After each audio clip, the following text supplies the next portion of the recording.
Ya lo hablamos luego. El último día, si recordáis, habíamos estado haciendo ejercicios donde dábamos la función y dibujábamos un esquema de puertas lógicas, ¿vale? Lo hacíamos también en contactos y demás. Hoy vamos a seguir trabajando con las funciones, ¿vale? Que vamos a llamar funciones booleanas. Funciones que tienen variables que tienen solo dos valores, ¿no? 0, 1. Estamos dentro del álgebra de Boole con todas sus propiedades y demás.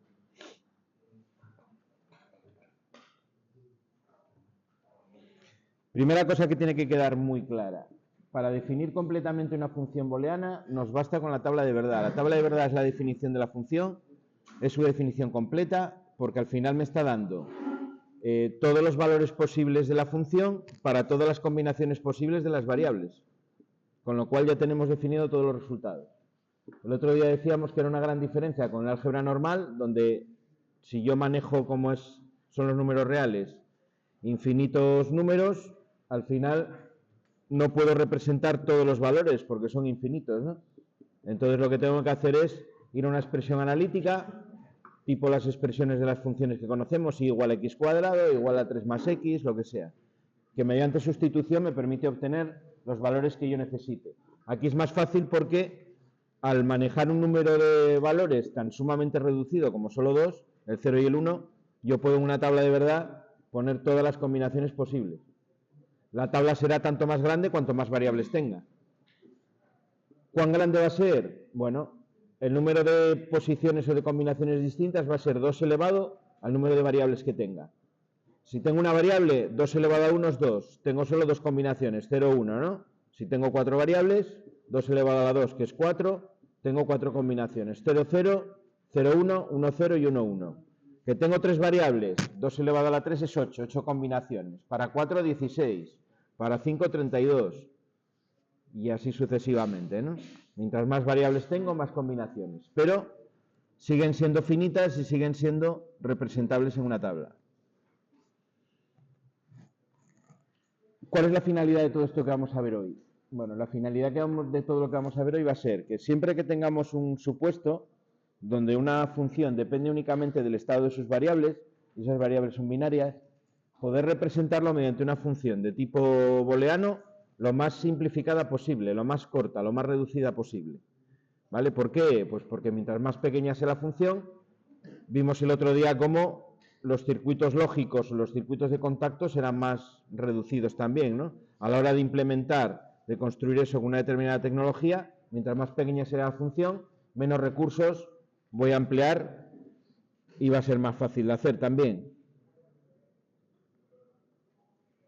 Bueno, ejemplos de funciones booleanas. Eso sería una función booleana definida por su tabla de verdad. Tengo 3 variables, doy todas las combinaciones, que serían esas 8 combinaciones de ABC, y la función sería el resultado que pongo en la columna de la derecha. ¿Vale? Un truco para sacar las combinaciones. Muy sencillo.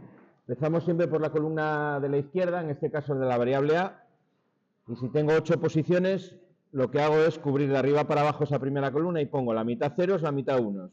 4 ceros y 4 unos. Fijáis en la columna de la izquierda, esta de aquí, ¿vale? Tengo 4 ceros en las 4 primeras posiciones y 4 unos. En la de al lado, la mitad, en vez de 4, pues 2. 2 ceros, 2 unos, 2 ceros, 2 unos. Y en la de la derecha, la de la C, la mitad de la anterior, 0, 1, 0, 1. De esa manera me van a salir todas las combinaciones en orden, ordenadas.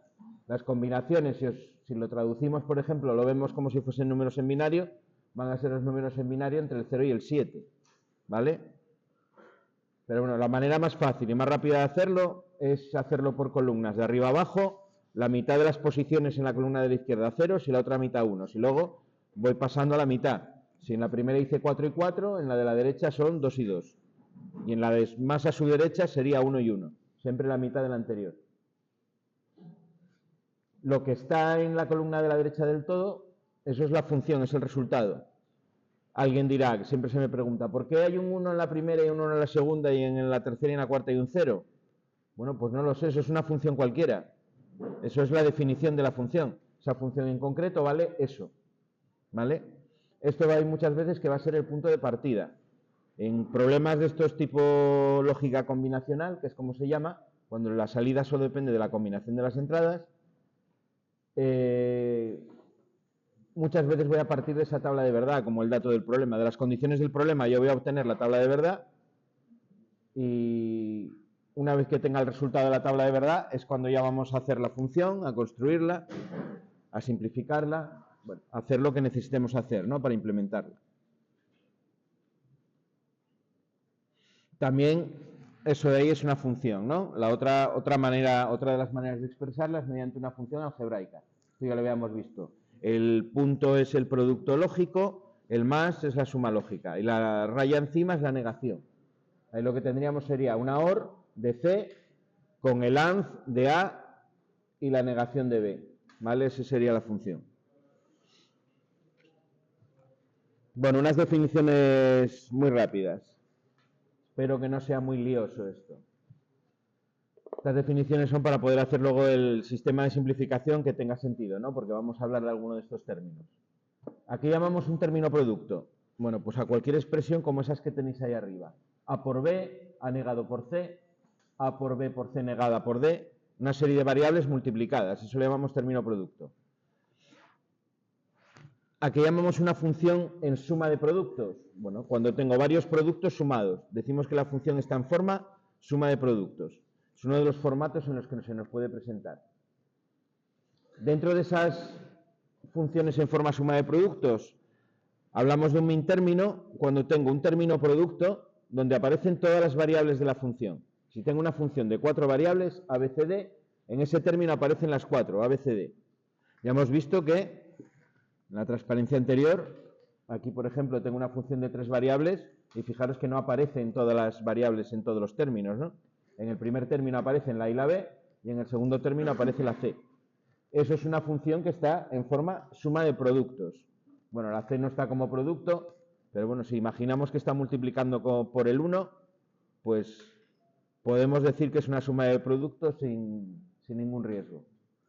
Nos falta la c en la primera, la y la b en la segunda. Bueno, pues un min término es cuando tengo un término donde están todas. Eso lo llamamos un min término. Y luego hablamos de función o de forma canónica suma de productos cuando tengo una función en forma suma de productos y todos sus términos son min términos, es decir, todos los términos tienen todas las variables. Tenéis 2 ejemplos ahí en la transparencia. La que llama F3, A negada por B por C negada, más A por B por C negada, más A negada por B por C, más A por B por C. Tiene 4 términos producto que están sumados, por tanto es una función en suma de productos, y aparecen las 3 variables en cada uno de ellos. Por tanto, eso es una forma canónica, ¿vale?, de esa función. Esta va a ser la primera forma de la función que vamos a poder obtener muy fácilmente a partir de la tabla de verdad. Si yo tengo la tabla de verdad, voy a poder sacar esa expresión casi de manera inmediata. Es una primera manera que vamos a ver de obtener la función.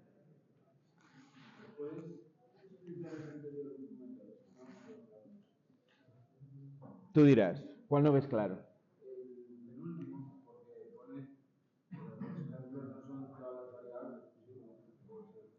En la F3 tiene 3 variables, que son la A, la B y la C. Cuando en la función en la parte de la izquierda te pone F3, entre paréntesis ABC te está diciendo las variables que tiene, que son 3. Fíjate que en cada uno de los 4 términos aparecen la A, aparece la B y aparece la C. Por eso es forma canónica. No me falta ninguna, ¿no? Ninguno de los sumandos he hecho en falta ninguna de las 3. Por eso es una forma canónica. La que tienes justo debajo, la F4, esta es de 5 variables, tiene hasta la E. Y tiene solo 3 términos, producto. Pero fíjate que en cada uno de ellos aparecen las 5 variables, la A, la B, la C, la D y la E. Eso es forma canónica, que aparecen todas las variables en todos los términos producto. Si en uno de ellos me faltase una, ya no sería una forma canónica, ya es otra forma distinta de la función. Esto es simplemente una definición, es un formato que tienen las funciones. Una de las maneras que se nos pueden presentar es esa de ahí, como una forma canónica. Y ya os digo, va a ser la primera que vamos a poder obtener muy fácilmente a partir de la tabla de verdad, sin hacer gran cosa. Lo mismo podemos decir con la suma. En estas 2 operaciones de álgebra de Boole vamos a ir viendo, o vais a ir intuyendo, que se cumple un principio que se llama el principio de dualidad, que en diferentes campos de la ciencia y en la electricidad también sucede, se cumple, ¿no? Es el principio de dualidad. En el álgebra de Boole me diría que todas las propiedades que yo pueda aplicar a la suma, las puedo aplicar al producto también, cambiando los ceros por unos, ¿vale? Y el producto por la suma. Puedo aplicar exactamente las mismas propiedades. Si recordáis del otro día que habíamos hablado de las leyes de Morgan, teníamos dos. Al final, para pasar de una ley de Morgan a la otra, lo que hacíamos era simplemente eso, cambiábamos el producto por la suma. En la primera, donde tenía el producto, en la segunda pongo la suma. Y al revés, donde pongo la suma en la primera, pongo el producto en la segunda. Aquí pasa lo mismo. Vamos a ver ahora que lo que acabamos de decir para suma de productos, lo podemos decir de manera muy parecida para producto de suma. ¿Qué es un término suma? Bueno, un término donde aparecen variables sumadas. Eso parece bastante obvio. ¿Cuál es una función o qué es una función en forma producto de sumas? Bueno, cuando tengo una serie de sumas que están multiplicadas, es decir, una serie de operaciones OR que están multiplicadas entre sí. En este caso me hacen falta los paréntesis, por lo que decíamos el otro día, por el orden de precedencia de los operadores. El producto siempre se opera antes que la suma. Si yo quiero indicar que la suma se tiene que operar antes, la tengo que meter entre paréntesis, ¿vale? Si ya tengo paréntesis y quiero meter un segundo modificador del orden de precedencia, utilizaría el corchete.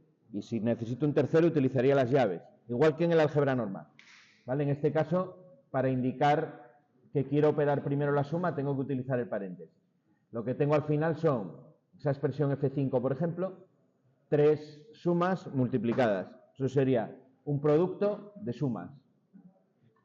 De la misma manera que definimos el min término con la suma de productos, podemos definir lo que llamamos max término en el producto de sumas, que será pues más o menos lo mismo, en este caso un término suma donde aparecen todas las variables.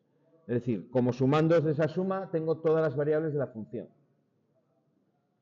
Y por último, forma canónica, producto de sumas, pues ya supondréis lo que es, ¿no? Lo mismo de antes, en este caso con las sumas y con sumas multiplicadas. Sería una función producto de sumas donde todos sus términos son max términos, o dicho de otra manera, donde en todos sus términos aparecen todas las variables. Esta la vamos a poder obtener también, al igual que la anterior, muy fácil de la tabla de verdad, casi directamente, ¿vale?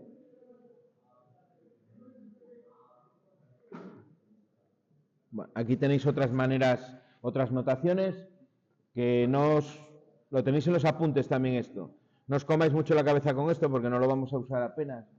Por tanto, bueno, si desarrollásemos el álgebra de Boole en profundidad, pues estas notaciones son útiles, ¿no? Poner, por ejemplo, o expresar la función f3 con ese signo del sumatorio, la m para indicar que son min términos, es decir, que estoy con una suma de productos, indicar las combinaciones de los números en binario, en este caso escritos en decimal, que se corresponden con cada uno de esos productos. Teniendo en cuenta que donde tengo la variable con la negación, lo considero que es un 0. Y donde tengo la variable con afirmada, considero que es un 1. Eso me daría un número, ¿no? Por ejemplo, bueno, si es la misma de arriba, A negada por B por C negada sería 0, 1, 0, ¿no? Que en binario eso es el número 2. Las potencias son el 1, el 2, el 4 de derecha a izquierda. Por eso lo represento como M2. O dentro del sumatorio con la M, el primer número el 2. Luego el siguiente, que es 1, 1, 0. 1, 1, 0 sería 4 más 2, 6. Sería M6, o escrito en la otra notación dentro del sumatorio como el número 6. Bueno, y con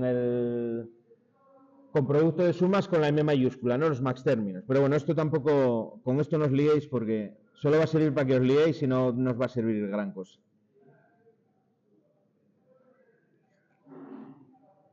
Bueno, habíamos dicho que una función booleana queda perfectamente definida a partir de la tabla de verdad, ¿vale? En la que se expresan todos los valores posibles.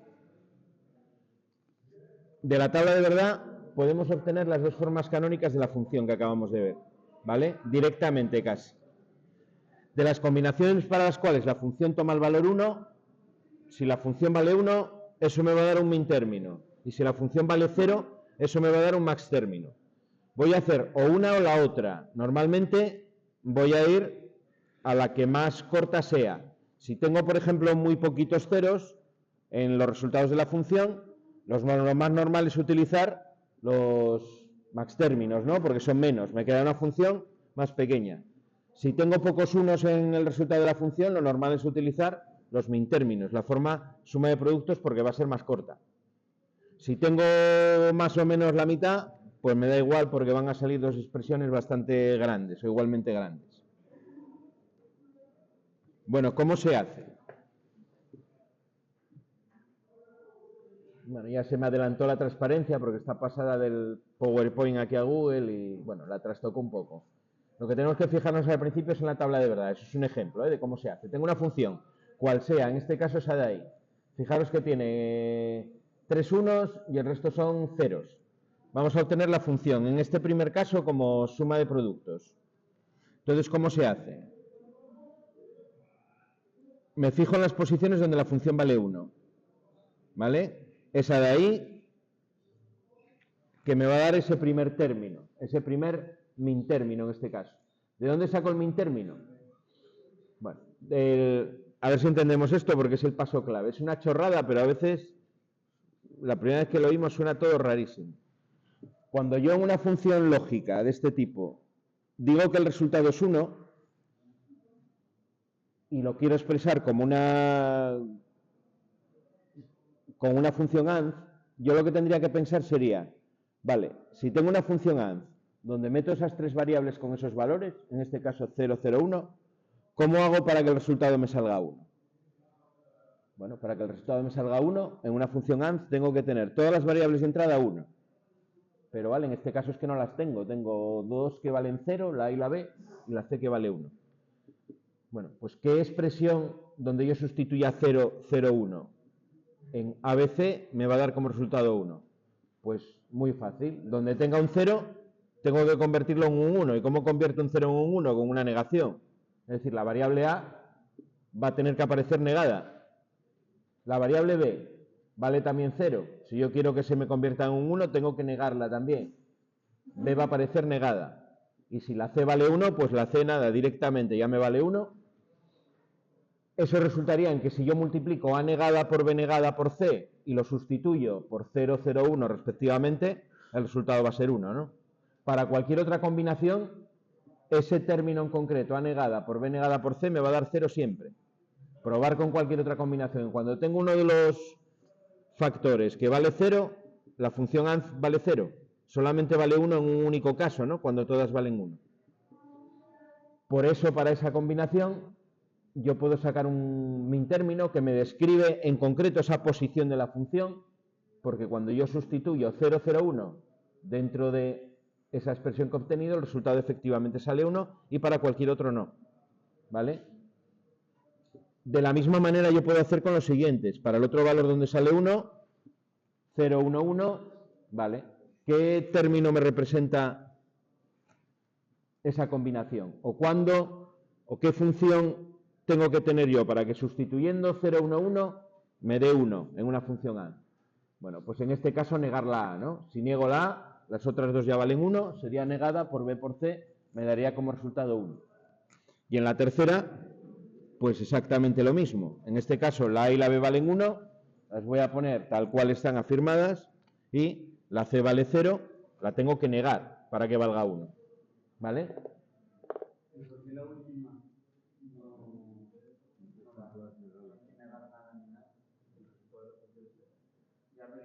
Ahora estamos fijándonos solo en donde las funciones, donde el resultado vale 1.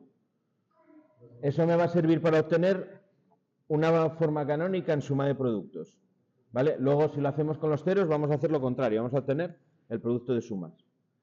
Entonces, como el resultado de la función vale 1, yo solo puedo representar muy bien cada una de esas combinaciones con un producto, porque en un producto donde todas las variables de entrada sean 1, ¿no? Para que el resultado sea 1. Si yo resulta que en esa combinación la variable de entrada es 0, tengo que negarla para que sea 1. Si la variable de entrada es 1, la dejo tal cual porque ya vale 1, ¿no? Al multiplicar en cada una de esas 3 expresiones su combinación correspondiente, vais a ver que el resultado es 1. Y para cualquier otra combinación es 0. Fíjate, por ejemplo, en A por B por C negada, si yo sustituyo la última, 1, 1, 1, vale, me queda 1 por 1, por 1 negado, que es 0, que sería 1 por 1 por 0, que me da 0. ¿Vale? Vale. Si yo entonces sé que tengo esas tres expresiones que me describen cada una de ellas o me sirven para explicar una de esas tres combinaciones, si yo las sumo, lo que voy a estar diciendo es que la función vale 1 para esa primera combinación, o vale 1 para la segunda combinación, o vale 1 para la tercera combinación. Es decir, si las sumo, si hago la suma lógica, ya tengo todos los resultados de la función para cualquier combinación que yo meta de la tabla. Y lo vamos a ver en la siguiente. Mirad, aquí tenéis la tabla con todas las combinaciones, con esa función. Y fijaros que no es casualidad que la función solo se va a hacer 1 para cada uno de las tres combinaciones que nosotros habíamos seleccionado. Lo que tenéis en la parte central es la sustitución, en la función. Como cuando tengo una función de los números naturales y sustituyo por un valor. Y igual x cuadrado, ¿vale? ¿Cuánto vale si la x vale 2? Pues y igual a 2 al cuadrado, que es 4. Eso es lo que estoy haciendo ahí. Pero con tres variables y ceros y unos en vez de números naturales. La segunda me va a hacer 1 el término del medio. Y la tercera me va a hacer 1 el término de la derecha. En una función OR basta con que sea una de las entradas 1 para que el resultado sea 1. Pero fijaros que en las otras combinaciones las tres valen 0. Por tanto, el resultado es 0. En la primera, por ejemplo, si cogemos la combinación 0, 0, 0, el resultado sería 1, 1, 0, que es 0. La del medio, 1, 0, 0, que es 0. Y la de la derecha, 0, 0, 0, 0, 1, que también es 0. En cuanto yo tengo un 0 en una AND, el resultado es 0. Si tengo tres ceros en la OR, el resultado es 0. Esa es la primera manera que tenemos de obtener la función, ¿vale? Me fijo en las posiciones donde la función vale 1, represento cada una de esas combinaciones por un min término, de tal manera que donde la variable vale 0 tengo que ponerle una negación, donde la variable vale 1 la dejo como está. Sumo esos tres, o los que tenga, esos min términos, y me da la forma canónica suma de productos. Esta expresión algebraica de aquí me da los mismos resultados exactamente que la tabla. Por tanto, me representa perfectamente esa función. ¿Vale? Es de lo que se trata. La función queda perfectamente representada por esta tabla o también ahora por esta expresión que tengo aquí. Exactamente la misma. Bueno, vamos a ver en esta misma función que lo puedo hacer de manera similar con los ceros. ¿Vale? Ahora es exactamente la misma función, va a ser más grande porque tengo más ceros, ¿no? Me fijo en los max términos, ¿vale? Que van a ser las combinaciones, las sumas que me dan como resultado 0. Y ahora todo va al revés. Si yo quiero representar una suma que sustituyendo por esa combinación, la primera de la tabla, me dé 0, ¿cómo lo tengo que hacer? Bueno, en una suma lógica. El resultado es 0 solamente cuando todas las variables de entrada son 0. ¿Vale? Si yo tengo la primera combinación que es 0, 0, 0, voy a poner las variables tal cual. Si sustituís la A por 0, la B por 0 y la C por 0, me queda 0 más 0 más 0, que es 0. En este caso, cuando tengo ceros, la variable va tal cual. Cuando tenga unos, vamos a ver que la variable la tengo que negar. Es justo al revés de lo que estaba haciendo antes. ¿Vale? Justo al revés de lo que estaba haciendo antes. Lo que digo para el producto con la suma, lo que digo para el producto con los unos, lo digo para la suma con los ceros. Y viceversa. La segunda, en este caso tengo una variable que vale 1. Pues esa es la que tengo que negar. La combinación 0, 1, 0, para que sumado me dé 0, tengo que negar la variable b. Tengo que poner a más b negada más c. Para la 1, 0, 0, en este caso tengo que negar la primera variable, que sería la a. Para la siguiente tengo que negar la a y la c, que son las dos que valen 1. Y para la última tengo que negar las 3 porque las 3 valen 1. En este caso obtendría 5 max términos en total. Sumas donde aparecen todas las variables de la función, ¿no? Afirmadas o negadas. Si yo ahora multiplico todos esos max términos, voy a tener una expresión algebraica que me representa perfectamente la función. ¿Vale? ¿Por qué? Pues por lo mismo de antes. Para cualquier otra combinación que yo sustituya en cada uno de esos 5 max términos, la función me va a dar 1. ¿Por qué? Porque tengo suma lógica y siempre uno de los sumandos va a ser 1. Por lo tanto, el resultado me lo va a llevar siempre a 1. Es lo mismo de antes, pero al revés. Si sustituimos en la función el mismo proceso que hicimos antes, vais a ver que nos sale solamente 0 para las combinaciones que habíamos elegido, ¿no? Donde la función valía 0. Fijaros que esas combinaciones me hacen siempre uno de los factores del producto 0, haciéndome el producto resultante lógicamente 0.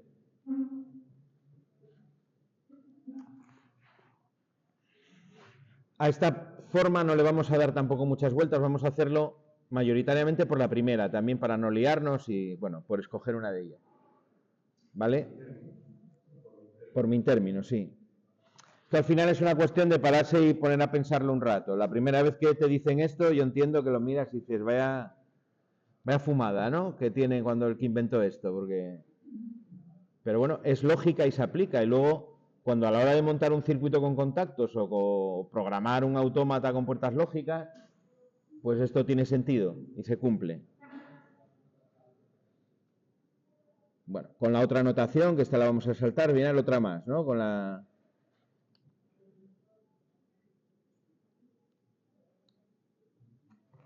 Vale, ya sabemos obtener la forma canónica. Vamos a hacer un ejemplo.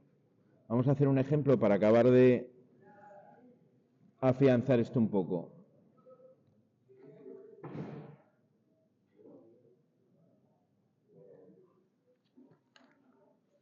Vamos a poner una función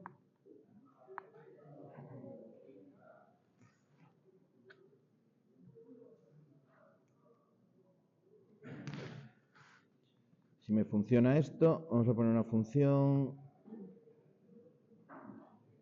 de 3 variables. Vamos a hacerlo con una de 3. Me la voy a inventar, ¿eh?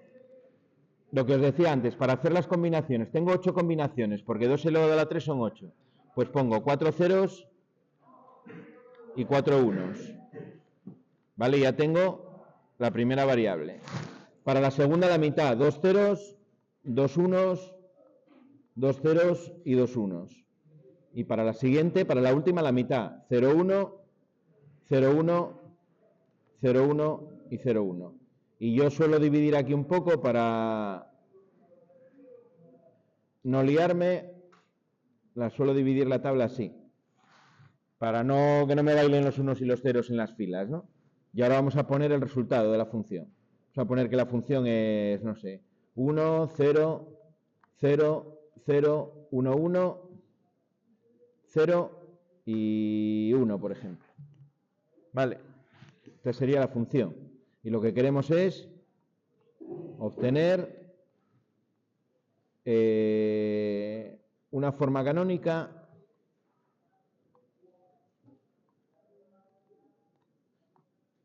suma de productos, por ejemplo. Vale, bueno, lo que decíamos antes, seleccionamos las combinaciones donde la función vale 1. La función vale 1 aquí, vale 1 aquí, aquí y aquí. Esas son las 5 combinaciones que me va a dar o que me van a dar min términos ahí. ¿Vale? Bueno, para la primera, este uno de aquí. ¿Qué producto puedo yo encontrar que metiendo las variables 0, 0, 0 me dé como resultado 1? Decíamos que lo que tengo que poner es si la variable vale 0, la niego, y si la variable vale 1, la dejo como está. En este caso, como las 3 valen 0, las 3 variables tienen que estar negadas. Cuando yo sustituyo en esta expresión de aquí 0, 0, 0, me queda 1, 1, 1, que multiplicado es 1, ¿no? Para la siguiente, para esta de aquí, 1, 0, 0, decíamos, donde vale 1 tal cual, pues la A tal cual, donde vale 0 negado. La B tiene que ir negada y la C tiene que ir negada también. ¿vale? Sería A por B negada por C negada. La siguiente, 1, 0, 1, sería A por B negada, tengo que negarla porque vale 0, por C, afirmada porque vale 1, y el último sería ya A por B por C, ¿no? Las tres valen 1. La función en este caso sería la suma de esos cuatro productos. A negada por B negada por C, negada, más A por B negada por C negada, más A por B negada por C, más A por B por C. Esa sería la función final. Vale. Tengo una tabla de verdad, selecciono las posiciones donde la función vale 1, represento cada una de esas posiciones o de combinaciones por un producto. Si la variable vale 0 la pongo negada, si vale 1 la pongo afirmada. Y luego los productos obtenidos los sumo. Así ya puedo obtener una primera función. Por eso os decía antes que era casi inmediato. Esa primera obtención no necesito hacer mucho cálculo ni pensar mucho, ¿no? Para poder hacerlo.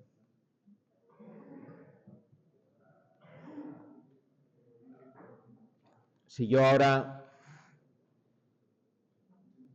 quiero hacer algo que funcione, por ejemplo, un programa de un autómata, de esta manera, de tal manera que si yo meto en las tres entradas del autómata tres dispositivos, ¿no? Que me dan las variables ABC, y quiero que la salida, una de las salidas del autómata funcione de esa manera, podría hacer un programa ya en puertas lógicas directamente, ¿no? ¿Por qué? Porque tengo una suma de productos que es la función OR. Pondría una función OR con 4 entradas. Y en esas 4 entradas tendría una función AND, otra función AND, otra función AND y otra más, ¿no? Bueno, no la voy a dibujar completa, pero para que tengáis la idea. Y aquí en cada una de ellas voy a tener tres variables, la A, la B y la C. Y en unas van a ir afirmadas y en otras van a ir negadas. Y ya tendría ahí la función. Esto era lo que habíamos visto el otro día, ¿no? A partir de la función, el producto es la AND, la suma es el OR. Una pregunta. Las variables en nuestro caso, por ejemplo, los circuitos que nos pusiste que serían vectores. Las variables van a ser normalmente las entradas. Si yo tengo no sé, algo automatizado con un PLC, las variables van a ser las entradas que yo meto al PLC. Y la función va a ser lo que yo estoy controlando, lo que pongo en la salida. La función, lo que yo controlo es el resultado de las combinaciones de las entradas. En el caso de los circuitos que hemos hecho hasta ahora, que serían las lógicas, estas lógicas que nos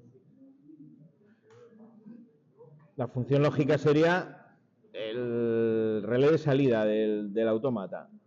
Pero las variables A, B y C, que serían los botones. Sí, pueden ser botones, pueden ser sensores, lo que recoge datos de la instalación de la planta y lo vuelca al autómata. Puede ser un pulsador de un operario, puede ser un sensor de luz, puede ser lo que sea. Y si tuviéramos, por ejemplo, dos relés, serían dos funciones, sí. Y podría tener dos funciones con las mismas variables dentro del mismo cacharro, ¿no? De la misma automatización. 2, 3 funciones, las que sean. Van a estar conectadas al final a las mismas variables de entrada ABC o S1, S2, S3 o como las llamemos en cada caso.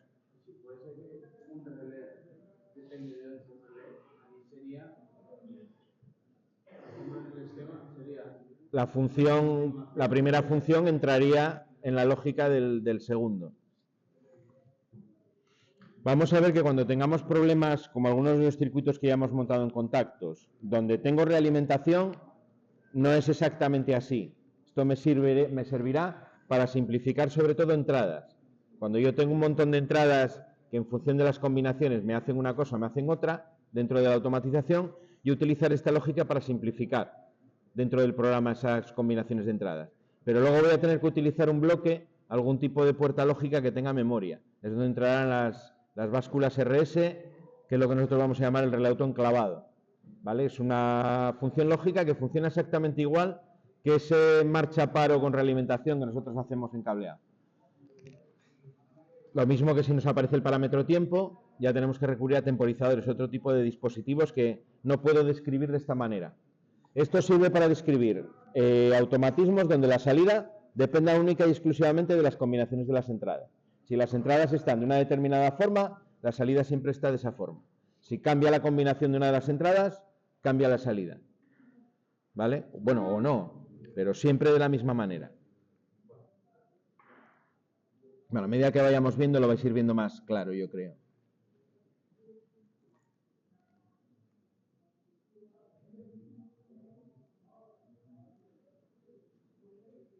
Bueno, ¿cómo podemos, por ejemplo, obtener, a partir de una expresión de la función cualquiera, la forma canónica? Esto lo vamos a ver por encima porque tampoco nos tiene mucha utilidad práctica para nosotros. Pero yo puedo construir, que es lo que nos va a enseñar aquí, a partir de cualquier función donde le faltan variables, digamos que no es una forma canónica, yo puedo obtener fácilmente la forma canónica.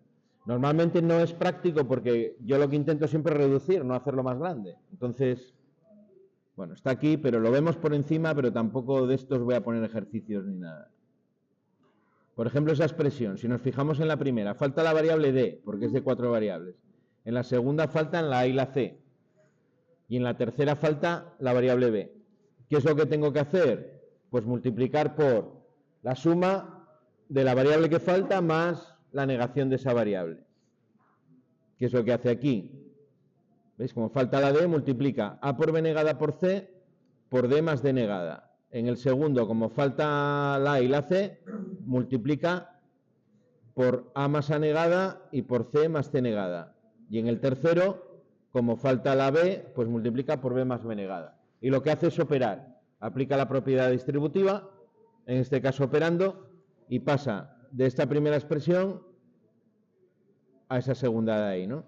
Que fijaros que me sale, pues, una función de un tamaño considerable. ¿Utilidad que tiene esto? En principio ninguna.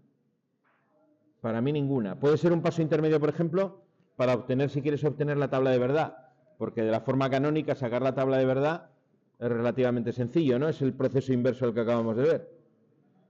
Yo sé que en la combinación 1, 0, 0, 0 voy a tener un 1. En la combinación 1, 0, 1, 0, que es el segundo, voy a tener un 1. Y así con las demás. Podría reconstruir la tabla. ¿Y las que se repiten en Sí. Bueno, sin más, esto tampoco tiene más. Lo mismo os hace aquí para... Esto lo tenéis en los apuntes todo, pero que tampoco tiene más relevancia. En este caso multiplicamos o le sumamos la variable multiplicada por su negación. Se puede hacer ese paso porque una variable multiplicada por su negación es el elemento neutro de la suma, que es el 0. Por eso lo puedo añadir sin que cambie la expresión. Y el anterior, lo que me daba era el 1, perdón, el 1, que era el elemento neutro del producto. Por eso lo puedo hacer también sin que varíe la expresión.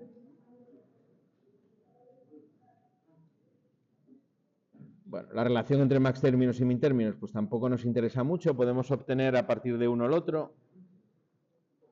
¿Vale? Si niego el min término, obtengo al final el max término correspondiente. ¿Vale? Negando la expresión, obtengo la otra. Aplico las leyes de Morgan y llego al otro min término. Pero bueno, tampoco tiene más relevancia. Y por último me dice en esta que el diseño de un circuito lógico consistirá en realizar con una tecnología determinada un circuito formado por funciones lógicas que funcione según las especificaciones de partida. ¿Vale? Que es lo que vamos a ver en la siguiente. Antes vamos a hacer otro ejercicio, que esto sí que nos puede ser de utilidad. Vamos a intentar obtener la tabla de verdad a partir de una función. ¿Vale? Tengo una expresión de este tipo.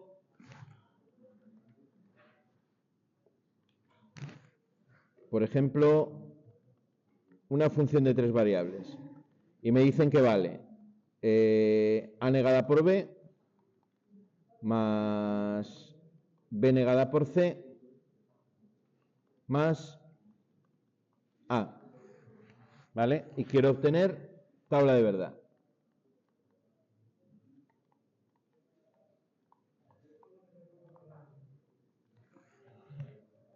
Vale, ¿a alguien se le ocurre cómo podemos atacar eso? Es un producto de sumas. Estoy dando los unos de la función. Por ahí van los tiros. Esto va a ser un 1 de la función, o varios unos de la función, vamos a ver ahora. Eso van a ser unos de la función, y eso van a ser unos de la función, ¿vale? ¿Qué pasa cuando tengo un min término? Cuando tengo un min término, tengo solo un 1, ¿no?, de la tabla. ¿Qué pasa cuando faltan variables? Cuando faltan variables, voy a tener más de un 1 de la tabla, es decir, cada uno de estos términos de aquí me va a estar representando varias combinaciones de la tabla. Vamos a dibujar la tabla y vamos a ir viendo dónde me sale cada uno ahí.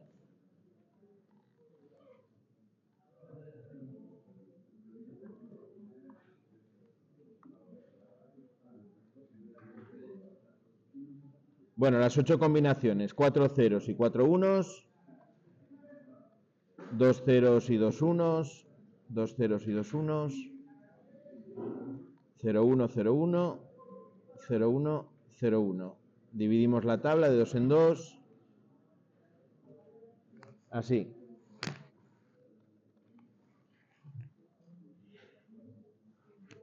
Vale. Si, igual que antes, ¿qué combinaciones me está representando A negada por B? Me está representando las combinaciones donde la A vale 0 y la B vale 1, ¿no? ¿Cuántas combinaciones tengo en la tabla donde la A vale 0 y la B vale 1? La A vale 0 y la B vale 1 aquí y aquí. ¿No es eso? Como no tengo la variable C, esa expresión es válida tanto para C0 como para C1. Solo depende de A y B. Bueno, en este caso lo que me va a dar son dos unos en la tabla. Tendría que poner un 1 aquí y un 1 aquí. ¿Vale? Esos unos serían, en este caso, esos dos unos que tengo ahí, donde la A vale 0 y la B vale 1. Al faltar una variable, ya tengo dos combinaciones que cumplen con ese criterio.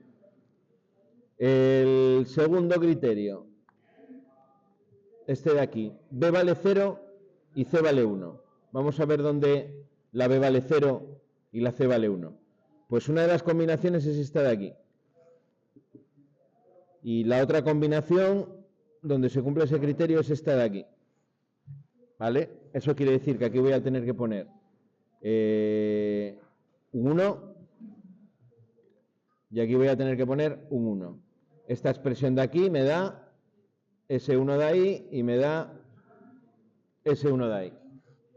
¿Vale? Y me queda esta combinación final de aquí.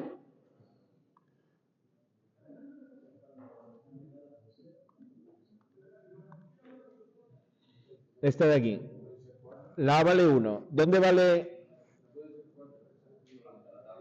La mitad de la tabla, exactamente, claro. Solo aparece una variable. He perdido 2.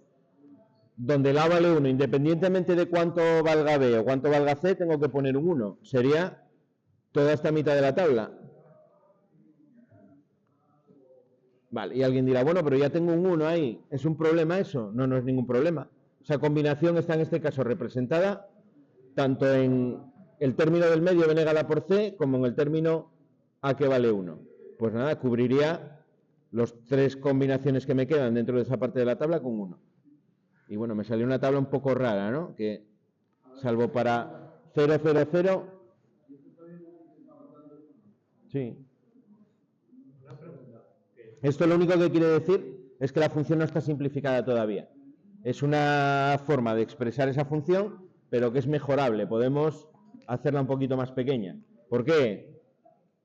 ¿Qué expresión se os ocurre que puedo obtener más pequeña que esto? Con lo que hemos visto hasta ahora.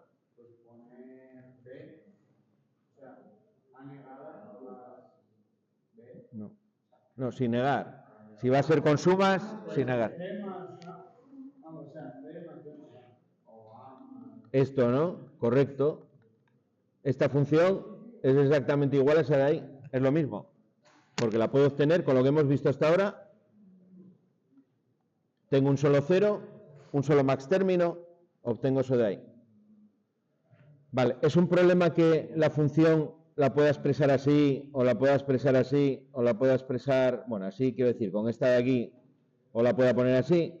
No, son expresiones equivalentes, diferentes maneras de escribir algo que funciona exactamente igual. Son exactamente lo mismo, pero expresado de diferente manera. Y a la hora de programarlo, da igual. Hombre, lo interesante siempre, lo que siempre vamos a buscar es cosas como esto, pequeñitas, porque si es un programa, va a ser un programa más pequeño. Si es tecnología electrónica, que son puertas lógicas que yo meto en un circuito, voy a utilizar menos. Si son contactos, pues aquí serían simplemente 3 contactos en paralelo, mientras que en la de arriba tengo contactos cerrados, en serie con contactos abiertos, tendría 3 ramas, pero 3 ramas donde una tengo 2 contactos, en la otra 2 y en la otra 1. Siempre vamos a intentar ir aquí a lo más reducido. Es que a mí quedó muy claro, no es de ahora, pero el signo del binario, ¿cómo sé si me dan un número en binario que tiene el signo? Porque 0 o 1 puede ser positivo o negativo. ¿Cómo sé yo si tengo un número bueno, un número de 8, por ejemplo, números, si el octavo número es signo o es una base? A ver, te digo a nivel práctico. En un autómata, por ejemplo, que es donde se te puede presentar ese problema, normalmente utilizan el bit más significativo como bit de signo. Si vale 0 es positivo, me parece, y si vale 1 es negativo, al revés, depende del autómata. Por ejemplo, en los de Siemens, en el 200 suele ser así. La más significativa, por ejemplo, un número entero, ¿no? Tú utilizas el tipo de dato número entero, que son 16 bits. El bit 16 o el 15, si empezamos en el 0, sería el signo y el resto es el número.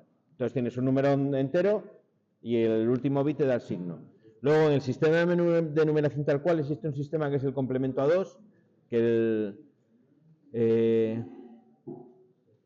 a ver si recuerdo cómo era. Me parece que el bit más significativo también te va a indicar el signo, pero bueno, es como sumarle 1 y tiene un...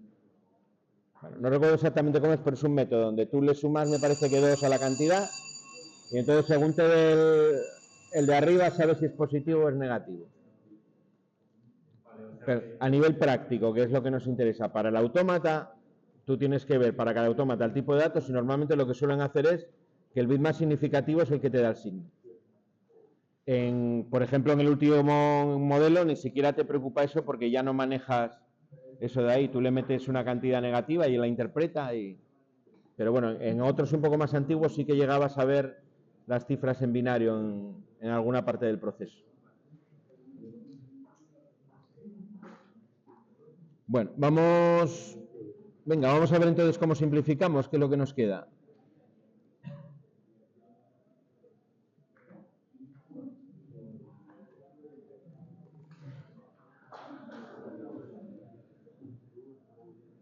Bueno, para simplificar una función, primer método, a pedal, cojo la función, me he aprendido las propiedades y aplico propiedades, como hacemos matemáticas normalmente. ¿Cuál es el problema que le veo yo a ese sistema? ¿O qué problema nos presenta ese sistema aquí concretamente? Que nos va a dejar muchas dudas. Hay veces que no vamos a estar seguros si hemos conseguido la simplificación máxima de esa función, ¿vale? Y es laborioso, si es una función larga va a requerir muchos pasos, depende de qué orden vaya haciendo los pasos, me lo voy a poner más fácil o me lo voy a poner más difícil, bueno, lo que son las matemáticas en sí mismas, ¿no? Entonces, para evitar todo eso, aquí lo que tenemos es un método gráfico que es mucho más eficiente, porque me va a permitir tener la absoluta seguridad de que simplifique bien. Y además no va a ser muy difícil. Una vez que me aprendo el método, es algo que se aplica como todo método, de manera sistemática, de manera ordenada, y bueno, me va a dar un resultado bueno a la primera. Lo que dice ahí, ¿no? La manera más efectiva de simplificar es utilizar un método sistemático. Lo vamos a llamar los mapas de Carnot. Dice que es sencillo, bueno, alguno discrepará. Yo creo que se puede llegar a ser sencillo si lo entendemos. ¿Qué es el mapa de Carnot? El mapa de Carnot es una representación en 2 dimensiones de la tabla de verdad. Una tabla bidimensional o con entrada en la horizontal y en la vertical. La tabla de verdad que hemos visto hasta ahora tiene entrada solo en la parte de arriba, son columnas hacia abajo, ¿no? Por eso decimos que tiene una única dimensión. Esta tabla va a tener entradas por la parte de arriba, pero también por la derecha.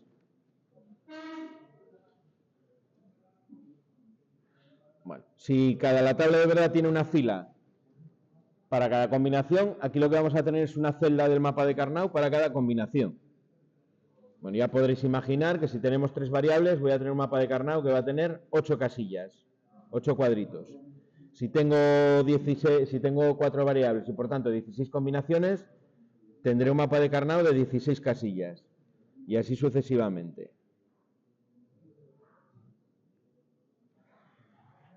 Bueno, el mapa de Carnot, el método se basa en dibujarlo de una determinada manera. Y esa manera en la que lo dibujo es para que las combinaciones que se diferencien solo en el estado de una de las variables estén juntas en el mapa de Carnot. ¿Vale? Estando juntas, yo voy a poder agruparlas y voy a poder ir eliminando variables. Voy a poder representarlas a medida que haga grupos más grandes de unos o de ceros, si lo hago con los ceros, voy a conseguir expresiones algebraicas que me representen esas agrupaciones de manera muy compacta. Mientras más grande sea el grupo, más pequeña va a ser la expresión.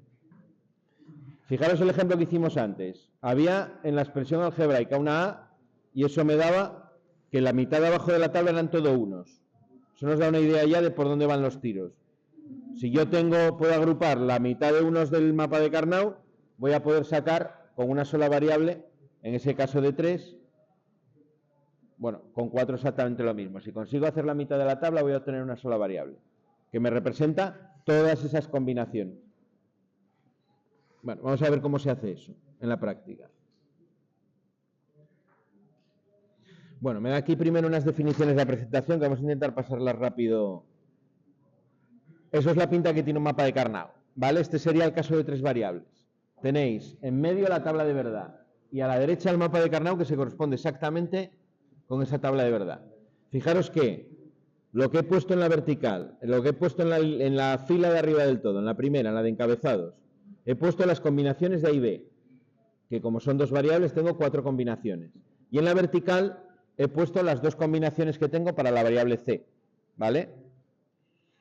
Esto es como jugar a los barcos. ¿Dónde tengo la combinación A0, B0, C0? Bueno, donde la A y la B valen 0, que es esta columna primera de aquí, y donde se corte con la fila donde la C vale 0. Esta primera combinación está representada por esta casilla de ahí, donde pongo ahora el cursor, ¿vale?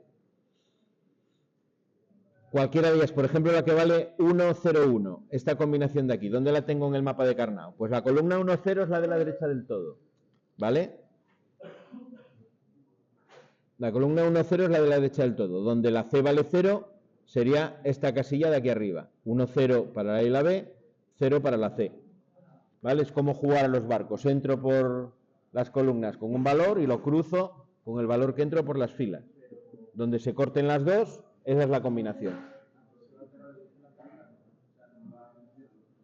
Aquí lo único que hemos hecho es dibujar la tabla de momento de otra manera, no hemos simplificado nada. El mapa de Carnot. Es el mismo, sí. Pero eso, hacer eso sirve para minimizar la... Sí, ahora vamos a llegar ahí. De momento estamos solo dibujándolo. Ahora llegamos a eso. Ahora en este paso lo que quiero que veáis es que todas las combinaciones que tengo en la tabla de verdad las tengo representadas ahí de otra manera, ¿no? En 2 dimensiones. Podéis hacerlo con cualquiera. De hecho, aquí tiene representado en amarillo, en fondo amarillo, las 4 combinaciones que valen 1 de la tabla, ¿no? La 001, que sería esta de aquí, la 011, que sería esta de aquí, y luego estas dos del lado de la derecha son la 100, que es la de arriba, y la 101, que es esta de aquí abajo, ¿vale? En este método lo vamos a hacer con los unos o con los ceros. En el mapa de Carnot solamente dibujamos los unos o solamente dibujamos los ceros.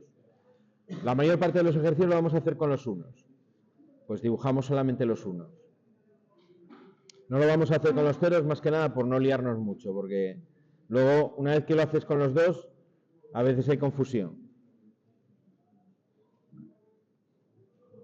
Bueno, unas definiciones también, que tampoco nos vamos a parar mucho aquí porque igual nos confunde también. Si tengo dos casillas, sería el mapa de Carnot de una única variable, ¿no? Si tengo una única variable, el mapa de Carnot serían esas dos casillas de ahí.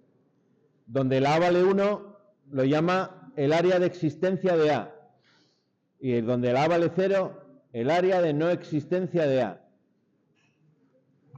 Bueno, donde vale 0 no existe y donde vale 1 existe, por así decirlo. Es una nomenclatura. El área de existencia de A negada, ¿vale? Sería al revés. Sería donde el A vale 0. Y el área de existencia de A sería donde la variable vale 1. Es otra forma de decirlo, ¿vale?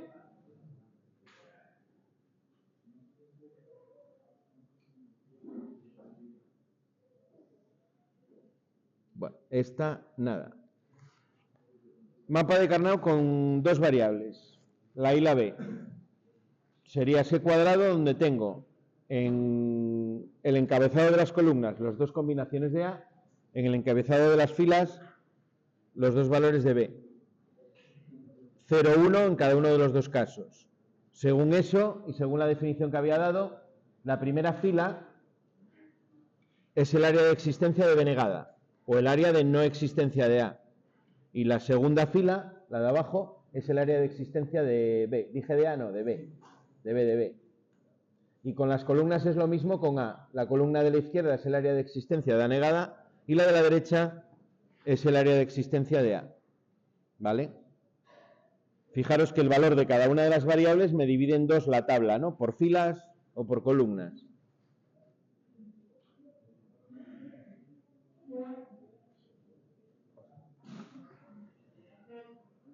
Si yo tuviese unos en determinadas combinaciones de ese mapa de Carnot, igual que de la tabla de verdad sacaba un min término, haría lo mismo exactamente aquí.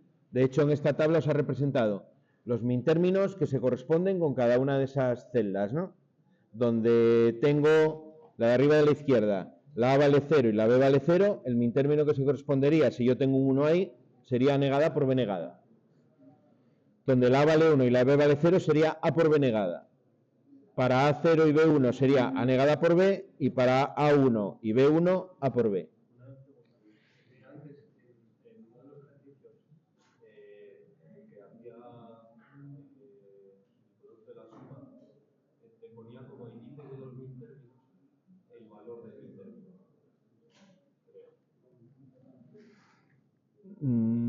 Sí, creo que sí. Sí. Y le pones simplemente el índice de una cosa de orden. No, aquí te está representando la combinación también. Pero no el valor de la combinación. Por ejemplo, en el donde te pone el número 2, te pone el número 2 porque está aquí la A valdría 1 y la B valdría 0.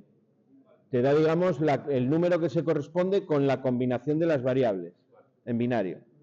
Donde vale 3 es donde los dos valen 1. Es otra manera de enumerar las casillas para saber a qué combinación hace referencia. Es un índice, sí, para saber.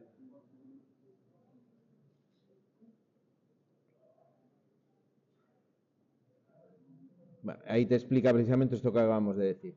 Yo esa nomenclatura no la utilizo mucho, pues por no llenar de cosas el mapa de Carnot, porque al final tampoco me aporta mucho. ¿Cómo sería el de 3? Vale, el de 3 aquí, utilizando la misma lógica de los anteriores, voy a representar la A y la B en el encabezado de las columnas, pero con un pequeño truco, que es que la combinación 1-0 y la combinación 1-1 las cambio de orden. Las cambio de orden para cumplir con un principio que es el de adyacencia lógica, que me dice que dos casillas que estén una al lado de otra, o una encima de la otra, tienen que diferenciarse solo en el valor de una de las variables. En este caso, si yo miro la celda que vale 2, la que tiene el índice 2, A0, B1, C0, y la comparo con, por ejemplo, la 1-0, que es la que le correspondería si yo no altero el orden, que sería 1-0-0, fijaros que la combinación es de esta casilla de aquí con esta casilla de aquí, se diferencian en dos variables, ¿no? Se diferencian en el valor de A y en el valor de B. ¿vale? Por eso altero el orden de las columnas, para que el 2, que está al lado ahora de la casilla que lleva el índice 6, se diferencien solo en una de las variables. La combinación de esta casilla de aquí sería 0, 1, 0, y de la que tiene el índice 6 sería 1, 1, 0. ¿En qué se diferencian? Solamente en el valor de A. ¿Y eso para qué se hace? ¿Tiene algún sentido? Tiene sentido porque lo que estamos aplicando con Carnot es esa propiedad que llamábamos la de la ley de absorción, que decíamos que cuando dos términos se diferencian solo en el estado de una de las variables, yo puedo eliminar el término que tiene la variable diferente. Que al final es lo que vamos a hacer aquí. Yo voy a poner juntos en el mapa de Carnot las casillas que cumplen con esa propiedad, voy a hacer grupos de unos que están juntos y entonces voy a poder representarlos por una expresión más reducida, porque he eliminado precisamente esa variable que crea diferencia entre unas casillas y otras. Lo vamos a ver ahora con el método y ya veréis que es más fácil de verlo que de decirlo, que de contarlo. La B sería CD. Sí, sería como 2 veces esa tabla. Tendría 16 casillas, esas 8 casillas y otras 8 debajo, pegadas. Ahora lo vamos a ver que nos sale el de... Bueno, aquí os pone un primer ejemplo, que es representar esa tabla de verdad en el mapa de Carnot, ¿vale? Bueno, acordándome de que tengo que alterar las combinaciones 1, 1 y 1, 0 de la A y la B, ¿vale? Me fijo donde vale 1 y lo que hago es meter un 1 en esa combinación. La primera es 0, 0, 1, meto un 1. La siguiente, 0, 1, 0. 0, 1, 0 sería esta de aquí arriba, meto un 1. La siguiente, 1, 1, 0. 1, 1, 0 sería esta casilla de aquí, me mete un 1. Y la última sería 1, 1, 1, que sería esta de aquí abajo, ¿no? Vale, simplemente eso sería esa tabla de verdad dibujada como un mapa de Carnot. Los ceros no los pongo solamente los unos.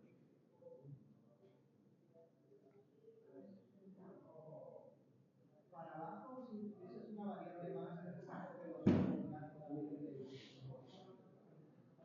En esta, si tuviese una variable más, lo que tendría sería otras 8 casillas justo debajo.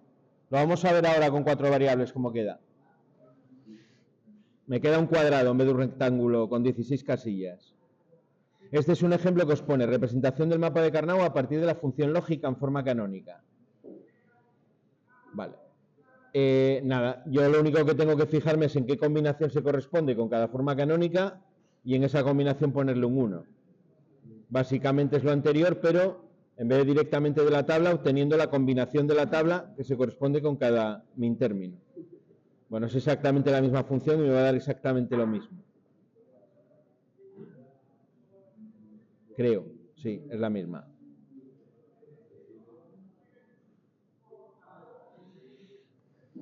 Bueno, en los mapas de 3, el rollo de antes de existencia y no existencia.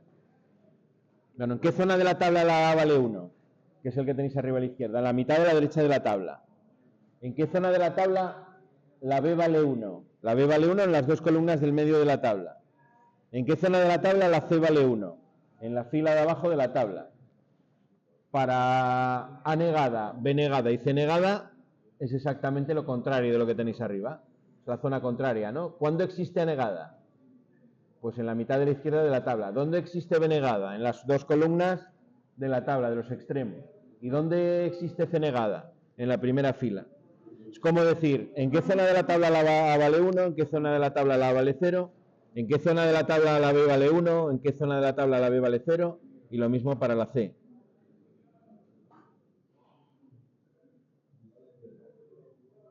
Bueno, la presentación es que da muchas vueltas. Bueno, te está representando las mismas zonas de antes.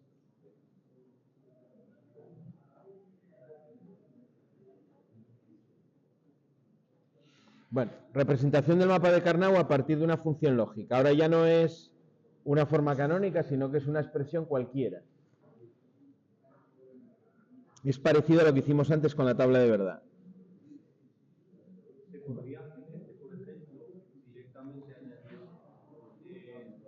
A por B por C más A por B por C elevada más A negada por B por C elevada más A negada por B elevada por C y hacerlo directamente así. Dices metiendo C más C negada multiplicado y... Bueno, es otra manera, sí. Sería un paso intermedio que podría hacer. Pero realmente... Si le meto al primer término, lo multiplico por C más C negada y aplico la distributiva, ya obtengo una forma canónica. Tendré cuatro términos en total y sería una forma canónica ya de la función. Pero bueno, en este caso no es necesario. Lo que tengo que fijarme es, fijaros, el primer término, el A por B. Esto me va a dar 1 en la zona donde existe A y a la vez existe B. Sería hacer la intersección entre el área de existencia de A y el área de existencia de B, que serían esa columna 1, 1 de la tabla, ¿no? Que por otra parte, este término me representa las combinaciones donde la A vale 1 y la B vale 1, ¿no? Que es toda la columna. El segundo término, la zona de existencia de A negada, es decir, donde la A vale 0, su intersección con la zona donde la B vale 1 y su intersección con la zona donde la C vale 0. Como es un min término, lógicamente la intersección va a ser una única casilla, va a ser una única combinación. Y lo mismo para el de la derecha. Bueno, esto es una manera de dar muchas vueltas para llegar a que son esa zona de la tabla, ¿no?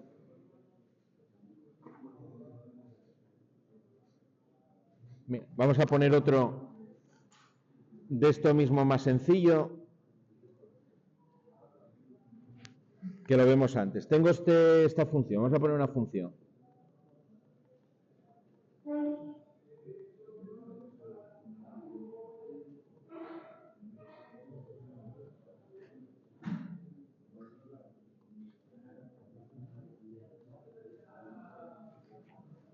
Y vamos a dibujar el mapa de Carnot.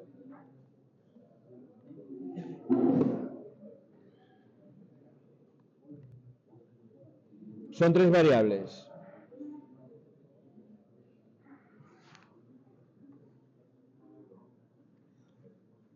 A ver si soy capaz de dibujarlo.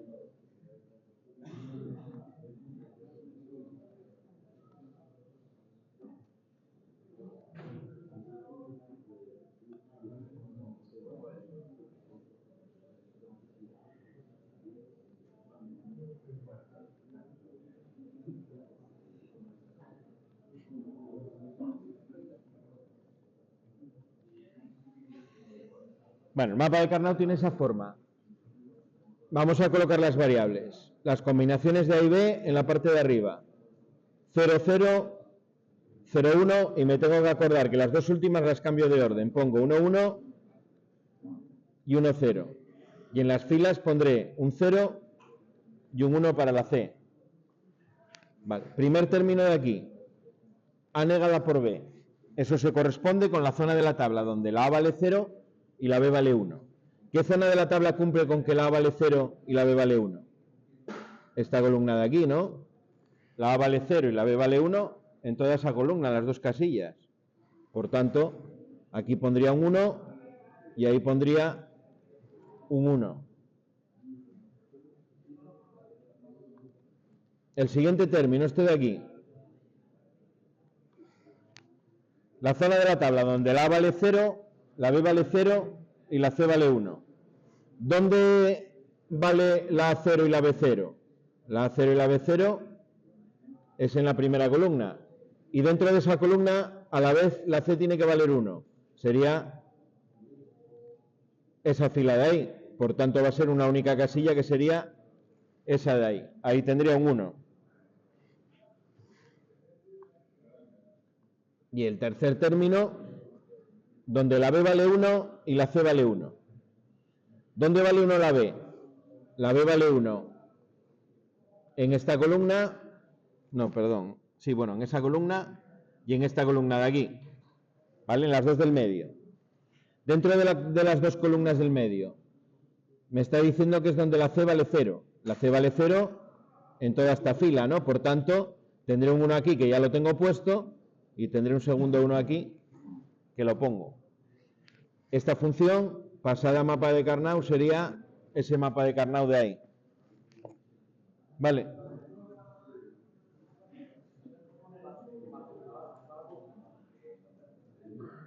en este caso me dice, la que me falta aquí, por ejemplo, es la A, ¿no? Me dice donde la B vale 1, que son estas dos columnas del medio, sería toda esta zona de aquí, y donde la C vale 0, que sería toda esa fila de ahí. ¿Cuál es la intersección? Esas dos casillas de ahí, tengo que poner un 1. Era lo que estaba haciendo en esa de los colorinos que me pasé rápido, era lo que ponía.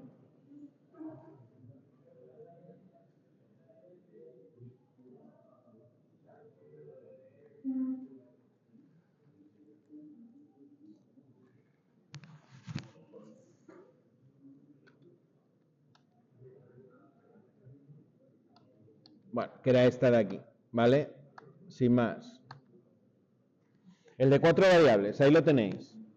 Cuando tengo 4 variables, la A y la B siguen estando arriba como antes y la C y la D ahora son las filas.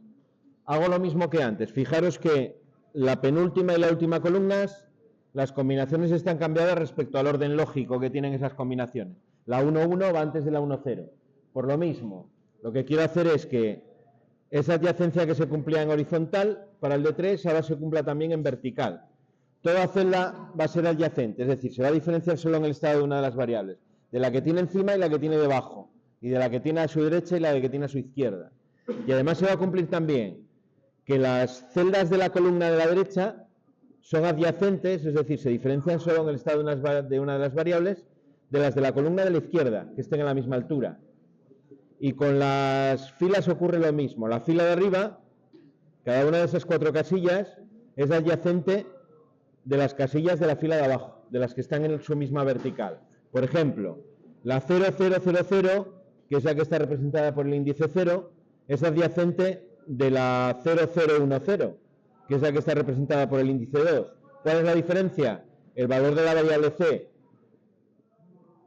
Podéis hacerlo con cualquiera de las de arriba y cualquiera de las de abajo. Cualquiera de las de la izquierda con cualquiera de las de la derecha, que esté a la misma altura, con la que está a la misma altura.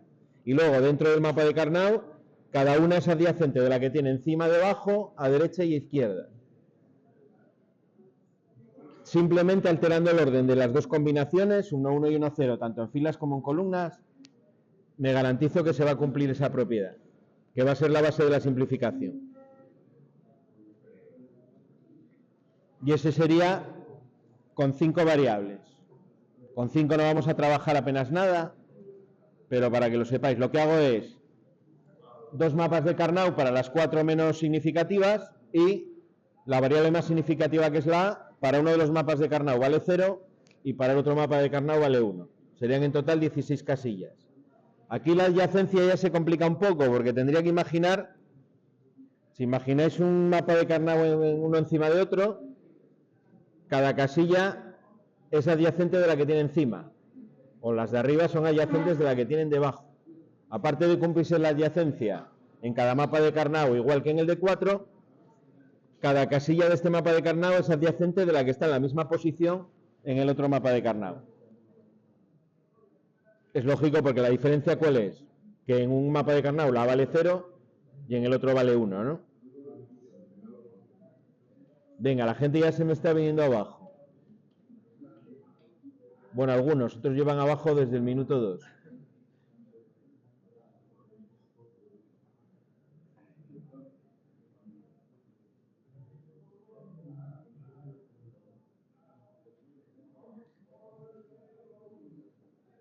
Bueno, vamos con la simplificación entonces. Lo primero a tener claro que es simplificar. Simplificar es cuando conseguimos una función que no se puede reducir más, que no admite otra más pequeña. Más pequeña significa que tenga menos términos y que además los términos sean más pequeños, ¿vale? Tengan menos variables dentro de cada término. Esa es la simplificación. Sí va a haber la posibilidad de obtener varias expresiones igualmente simples para la misma función. De hecho, vamos a ver ejercicios donde a lo mejor obtengo 4 expresiones del mismo mapa de Carnot que tienen el mismo número de términos con el mismo número de variables cada uno. Es una cosa curiosa que en el álgebra normal no existe, que aquí sí que tengo, bueno, también existe, pero aquí es más evidente, que puedo obtener varias representaciones algebraicas de la misma función, expresiones que son distintas a simple vista. pero que me representan la misma función exactamente igual.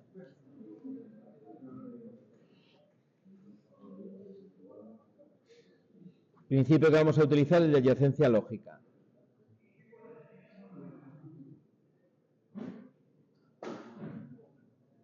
Bueno, y nos pone un ejemplo. Antes de empezar a ver el método, nos pone un ejemplo ahí. Un pedazo de función que casi ni se lee, de pequeñas que están las letras, ¿no? Que tiene un montón de términos, son 4 variables, y ha cubierto el mapa de Carnot con los unos. Y va a ver formar grupos. Aquí lo que queremos ver es que si yo agrupo los unos de una determinada forma, que va a ser siempre en grupos que sean una potencia de 2, es decir, grupos de 1, que sería mi término, grupos de 2, grupos de 4, grupos de 8, siempre el número de unos de cada grupo tiene que ser una potencia de 2, yo voy a poder ir eliminando variables, es decir, cada grupo lo voy a poder representar por un número de variables cada vez más reducido a medida que el grupo es más grande. Antes de poner los que nos hace ahí, uno que vemos muy claro. Si yo hago un grupo con todos los unos que tengo a la derecha de la tabla, a la mitad de la tabla, fijaros que tengo unos, tendría 8 posiciones, ¿no? Todos esos unos están juntos. Para poder formar los grupos tienen que ser celdas que sean adyacentes, que estén una al lado de otra, una encima de otra, que se diferencien solo en el estado de una de las variables. Dicho de otra manera, si yo voy recorriendo todas las casillas del grupo, de una celda a la que está debajo, y a la que está debajo, y a la que está a la derecha, y a la que está encima, voy pasando por todas las casillas, cada una va a ser adyacente de la anterior y de la siguiente, ¿vale? No quiere decir que todas sean adyacentes a todas, sino que puedo ir recorriendo el grupo con esa condición. Dime. Pensé que ibas a preguntar. Esa mitad de la tabla vais a perderos justo donde está el truco. El truco para simplificar, para los ejercicios que vamos a hacer, está en los próximos 10 minutos. Y algunos se lo va a perder. Esto es como cuando estás viendo el partido de fútbol y te levantas y marca el Oviedo. Y luego te sientas y ya le empatan, pero el del Oviedo te lo perdiste cuando te levantaste a por la cerveza. Pues aquí lo mismo, no vayáis ahora por la cerveza, que va ahora, el gol del Oviedo va ahora. La mitad de la tabla de la derecha. ¿Tenemos alguna expresión que me pueda representar esas 8 combinaciones? Os hago la pregunta de otra manera. ¿Tengo alguna combinación de variables que sea cierta para todas las casillas del grupo?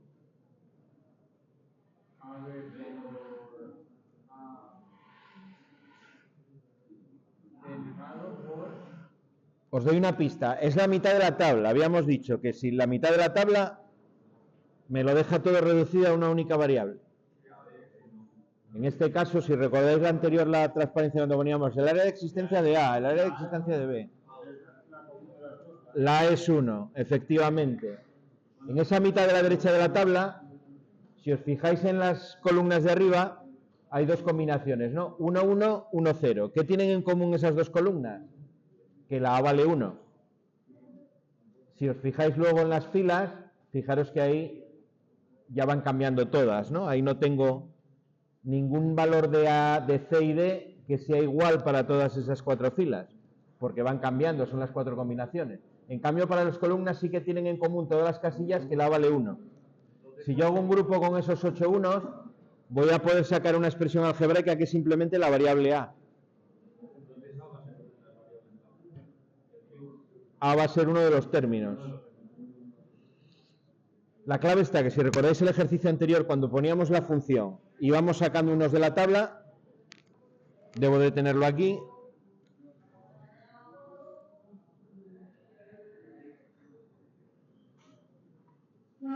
Cuando yo cogí este A, fue cuando dijimos, me sale la mitad de la tabla. Ahora es con 4, pero exactamente igual. Tengo la mitad de la tabla, es una sola variable.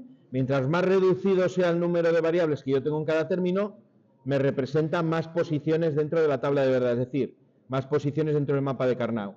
Aquí lo que vamos a hacer es exactamente eso. Mientras más posiciones tenga del mapa de Carnot con 1, si consigo agruparlos, voy a sacar una expresión cada vez más pequeña a medida que el grupo es más grande.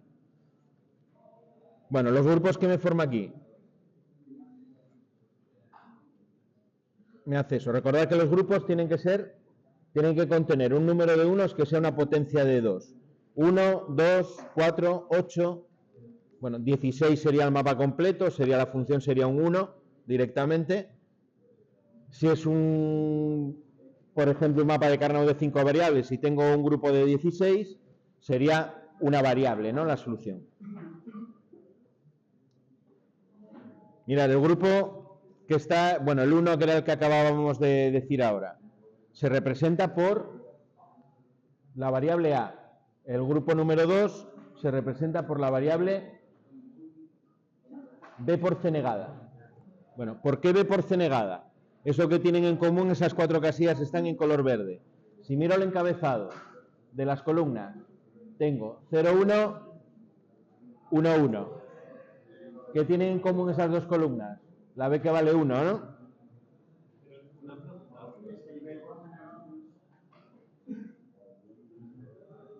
Sígueme el razonamiento. El grupo 2. Si me fijo en las dos columnas de ese grupo de 4, tienen en común la B, ¿no? Que vale 1. Y ahora si me fijo en las dos filas, tienen en común que la C vale 0, ¿no? Entonces, donde se cruzan las dos columnas con las dos filas, me da que la B vale 1 y la C vale 0. Por eso ese grupo...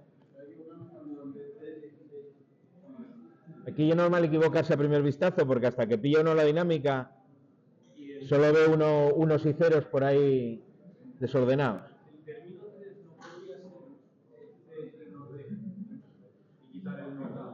Término 3.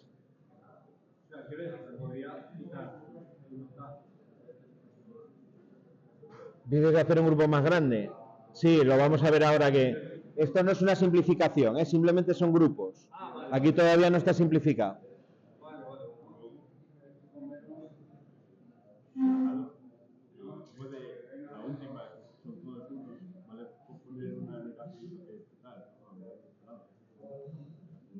Te valdría una negación total si lo sumas. A negada por B negada por C negada por D negada es lo mismo que A más B más C más D todo ello negado, por las leyes de Morgan. Pero tal cual está con los unos hay que ponerlo así.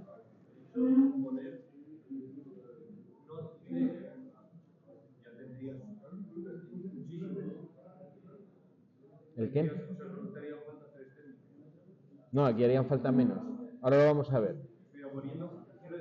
Poniendo de negado ya los de abajo y los de arriba, la primera fila y la última fila, pues varían.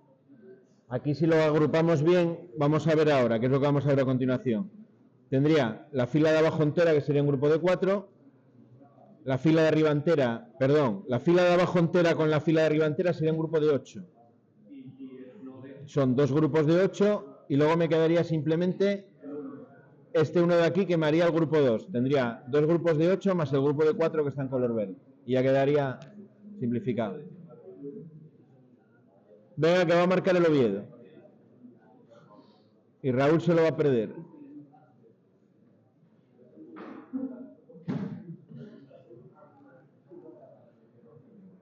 Lo que estábamos comentando. La simplificación buena aquí sería esta. Para simplificar correctamente, los grupos los tengo que hacer en un determinado orden, que siempre es, empezando por los grupos más grandes. Tengo que buscar, si estoy en 4 variables, tengo que buscar grupos de 8 en primer lugar. Una vez que agote todas las posibilidades de grupos de 8, voy a intentar grupos de 4. Una vez que agote todas las posibilidades, formo grupos de 2. Y si así todo, me queda algún uno suelto, si uno suelto va a ser un min término. Hecho eso, tengo que revisar el mapa. Y si tengo un grupo donde todos los unos están agrupados más de una vez, es decir, no hay un único uno que está solo agrupado en un grupo, entonces es que algún grupo me sobra y debería de quitarlo. Sí, un 1 puede estar en tantos grupos como me venga bien a mí, como sea necesario. ¿Y dentro de la función cómo se ordena los? Da igual, sí. Como se ocupe de la propiedad conmutativa, el orden que yo quiera. Bueno, sí, pero había alguna... No. Lo importante es, a la hora de formar los grupos, empezar por los más grandes, agoto todas las posibilidades, paso al tamaño siguiente, agoto todas las posibilidades hasta llegar a los unos que quedan aislados, que será mi término. Y luego reviso el proceso y si tengo un grupo donde todos están agrupados más de una vez, uno de los grupos me sobra, que a veces pasa. Formas que pueden tener los grupos. Vamos a verlo.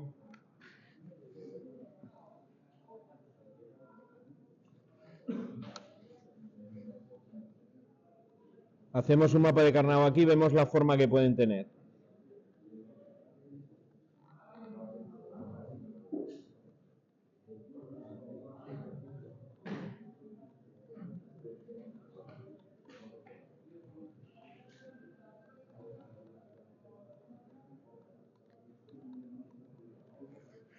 Bueno, grupos que puedo formar. Grupos de 8. Puedo tener la mitad de la tabla, esa mitad de ahí. Puedo tener toda esta mitad de aquí. Puedo tener un grupo de 8 ahí.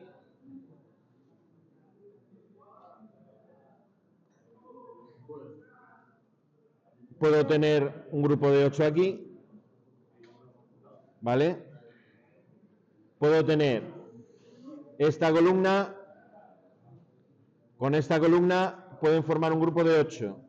¿Por qué? Porque esta celda es adyacente de esta es de esta de aquí, esta es de esta de aquí y esa de esa de ahí. ¿Vale?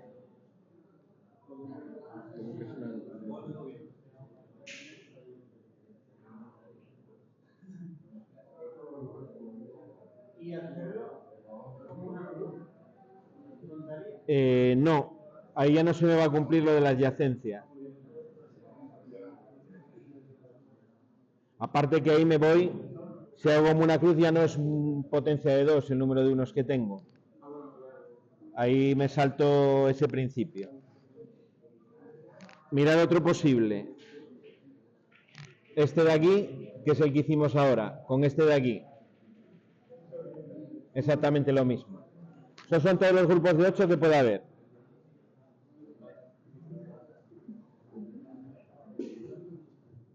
La verdad que no lo entiendo, estas edades, si no seamos capaces de estar 1 hora y media atentos a una historia, por aburrida que sea, no me lo explico. Tenemos un problema. Sí, y es que no tenemos mucho tiempo. Grupos de 4. Formas que tienen. Hay un grupo de 4 que tenéis que fijaros porque muchas veces me resuelve muy bien, que son las 4 esquinas. Las 4 esquinas forman un grupo de 4. Fijaros, esta celda de aquí, la 0000, es adyacente de esta de aquí, que es la 1000. Se diferencia solo en el valor de A. A su vez esta es adyacente de esta de aquí, porque la de abajo sería 1010. Se diferencia solo en la variable C, ¿no? Esta de aquí sería 0010, que a su vez se diferencia de la anterior solamente en la primera combinación. Y esta de abajo, a su vez de la de arriba, fijaros que se diferencia solo en ese valor de ahí. Es decir, he podido recorrer el grupo aplicando ese principio de adyacencia sin pararme en ningún momento, con lo cual eso sería un grupo también que puedo formar siempre. Y entonces, dos esquinas podría ser un grupo de 2. Exactamente, en los grupos de 2, las dos esquinas, ya sea en horizontal o en vertical, pueden formar grupo de 2. Puedo formar también, mirad, estas dos de aquí pueden formar un grupo de 4 con estas dos de aquí.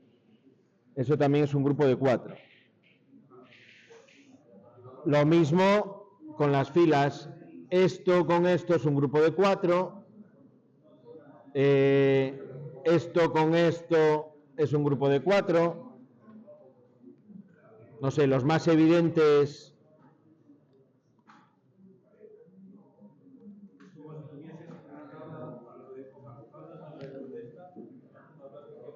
Sí, yo a veces me lo imagino, cuando están en los lados es como si lo hicieses un cilindro Y entonces se tocan, ¿no? Las de los extremos y puedes agruparlas. Estos 4 del medio son siempre un grupo de 4 muy claro. 2 de aquí con 2 de aquí, ¿vale? Eso sería otro grupo de 4. Hay un montón de combinaciones. Y los de 2 lo mismo. Dentro de los grupos de 2 puedo tener esta de aquí con esta de aquí, por ejemplo. Esta de aquí con esta de aquí. Y ya está enguarrado completamente esto que no...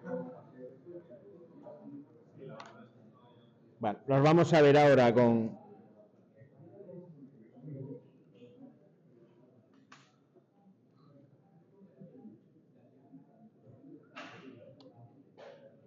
Venga, el método ya en sí, lo que os estaba diciendo, esto es lo que os acabo de decir.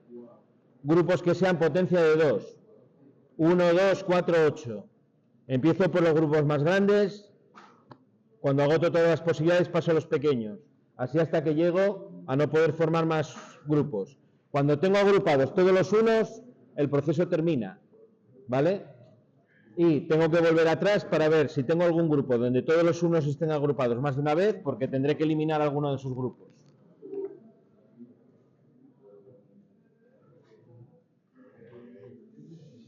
Vamos a hacer un ejemplo. Vamos a hacer, en vez de ver el de la transparencia, vamos a empezar a hacer ejemplos aquí.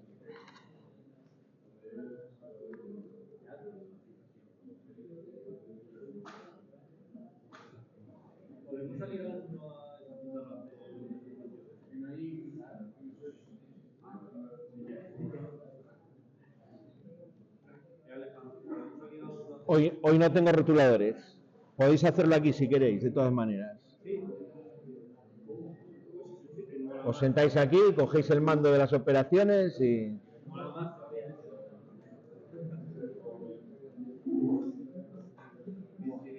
Venga, vamos a atender a este ejemplo. O no, ya según quiera, claro. Pero examen seguro que os voy a hacer.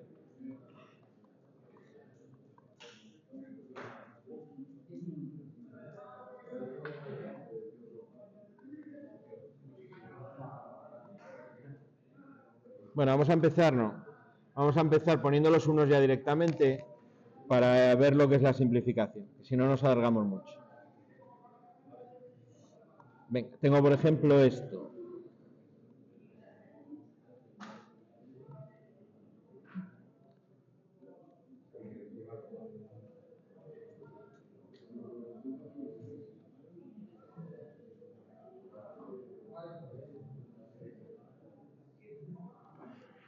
Venga, y he pasado una tabla de verdad, una función al mapa de Carnot y queremos obtener la función simplificada.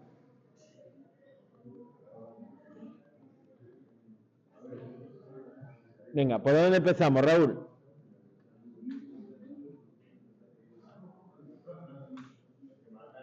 Hubo gol del Oviedo y no te enteraste.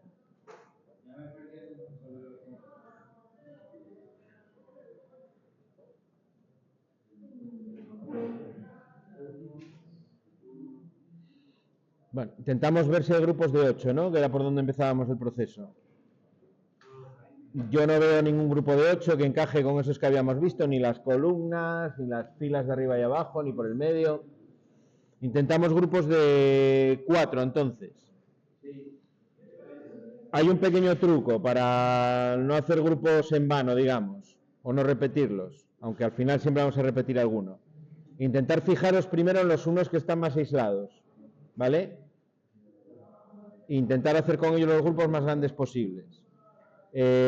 Por ejemplo, ¿a qué me refiero? Este uno de esta posición de aquí está como más separado, ¿no? Aquí hay como un grupo de unos... Este lo puedo meter en un grupo de 4, que sería la columna. Entonces la columna va a ser un grupo de 4 ahí bastante bueno. Vale. Las 4 esquinas en este caso no las tengo porque me falta aquí. Estos de aquí me falta aquí un 1 para poder hacer un grupo de 4. Entonces, ese uno y ese los unos de la y haces un cuadrado. Sí, señor. No, no señor, no, de 4 no pueden ser. Pueden ser de 2. Ahora lo vemos, ahora lo vemos. Ah, no puede haber separaciones medias. No, no, no, porque ya se rompe la adyacencia. Pero siguen siendo adyacentes. Mirad, estos dos de aquí. Por eso.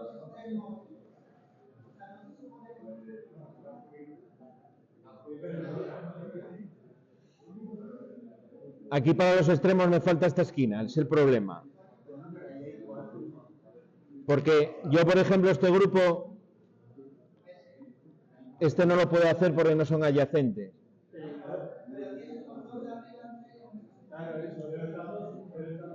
Pero estamos en 4 todavía. La coordenada 0, 0, 0, 0, 1 y 0, 1 y 0, 1. Mirad, seguimos por los de 4. Mirad, este de aquí es otro grupo de 4, esto es muy evidente. Y este de aquí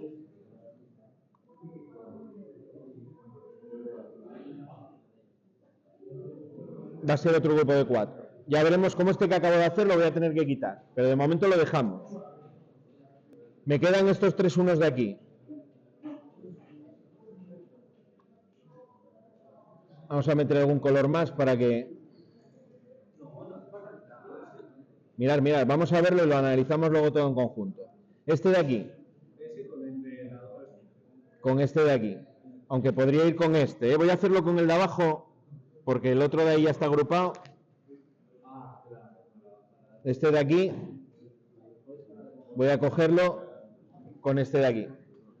Ah, claro, sí hay que quitarlo porque ese 1... Y me queda este 1.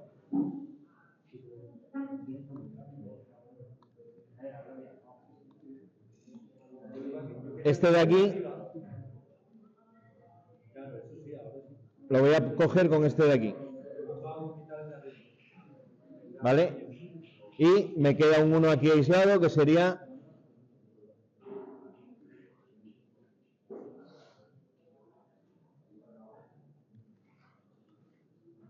esos dos de ahí. Ya habría terminado el proceso, los tengo todos. ¿Cuál es el problema? Vamos a ver los grupos. De todos los grupos que yo he hecho, hay un grupo que es el que estaba en color verde, que tiene todos los unos agrupados más de una vez. El 1 este de esta posición está en el grupo verde y en el amarillo. El 1 que está a su derecha está en el rojo, en el amarillo y en el que hice en azul más grueso. El de abajo está en el verde y en el rojo. Y el de esta esquina está en el verde y en el morado. Entonces, si quito ese grupo, no va a haber problema. Si lo puedo borrar sin borrarlo todo. Porque siguen estando todos esos unos agrupados. ¿Vale? Hay que darle una segunda vuelta porque puede darse el caso de que tenga una segunda solución que es igualmente válida. Esa sería una solución ya válida para el problema. ¿Vale? Esos serían los grupos. Luego vamos a ver, es probable que haya, sí, va a haber más soluciones aquí. De momento vamos a centrarnos en esta. Cuando hago una solución a un problema de estos, me basta con llegar a una, ¿vale? No tengo por qué obtenerlas todas. ¿Por qué? Porque vaya a hacerlo con una tecnología cableada o programada, lo que sea, si es igualmente sencilla, me da igual que utilice unas variables u otras. Ya tengo una expresión sencilla. Venga, vamos a obtener la función. Voy a sacar el término producto que se corresponde con cada grupo. Voy a empezar por los de 4. Empecé por la columna, ¿no? La columna que está en color rojo. Es la columna 0,1. Bueno, más fácil imposible. La A vale 0, tengo que poner la negada, y la B vale 1, la pongo afirmada. La C y la D no aparecen porque en las 4 filas cambian las combinaciones de C y D, pero sí que es seguro en toda la columna la A vale 0 y la B vale 1. Aquí solo van a aparecer las variables que tienen el mismo valor para todas las celdas del grupo.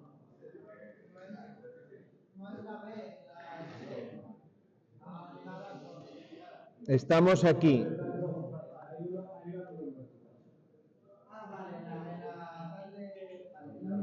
Es esa columna de ahí. Ahora vamos a hacer el de color amarillo. El de color amarillo. Para las dos primeras columnas, la A vale 0. Para las dos primeras filas, la C vale 0. Esa sería, por tanto, A negada por C negada. Ya tendría el grupo amarillo. Los dos grupos que puede hacer de 4 estarían. Pasaríamos a los grupos de 2. El que está en color naranja, aquí en el lateral. El naranja, bueno, ahí se ve como rojo. El que está en la columna de la derecha está en la columna 1, 0. Por tanto, la A y la B aparecen seguro. La A vale 1, aparece la variable afirmada. La B vale 0, aparece negada. Y además, esas dos filas en las que están tienen en común el valor de D. La D vale 0 para la primera fila y para la última. Por tanto, esto sería por D negada. Ese sería ese grupo que está ahí a la derecha.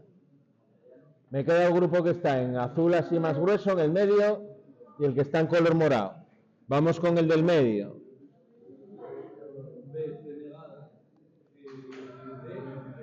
B, muy bien, por C negada.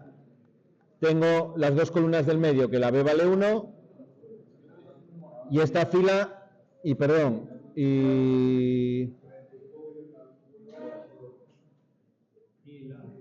vale, y la C que vale 0. Y la D que vale 1, porque al estar en la misma fila, todos los unos...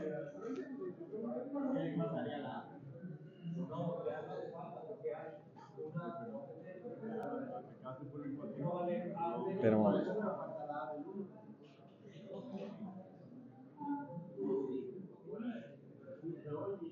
Vamos a repetir esta.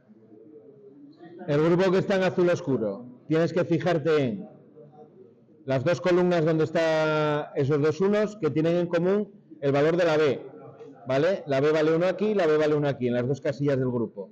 Y luego la fila, la tienen en común las dos de la fila, que serían la C que vale 0, C negada, y la D que vale 1, la D de ahí del extremo.